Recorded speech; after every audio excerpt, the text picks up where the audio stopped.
ছোৱালী দিলেই হ'ব আমাক, যৌতুক দিব নালাগে বুলি কয়।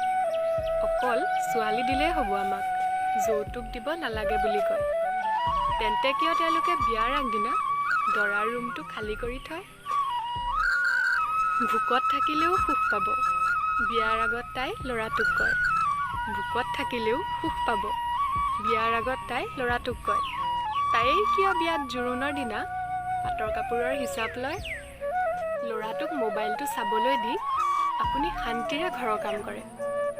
ল'ৰাটোক মোবাইলটো চাবলৈ দি আপুনি শান্তিৰে ঘৰৰ কাম কৰে। পাছত মোবাইলৰ নিচা হ'ল বুলি ল'ৰাটোক এনেই কিয় মাৰে? মোবাইলৰ নিচা বুলি মাকহঁতৰ আপত্তি, মোবাইলে ল'ৰাৰ মূৰ খাইছে। মোবাইলৰ নিচা বুলি মাকহঁতৰ আপত্তি, মোবাইলে ল'ৰাৰ মূৰ খাইছে। এনেয়ে থকাতকৈ এইখনকে পঢ় বুলি কিতাপ এখন আনি দি পাইছে।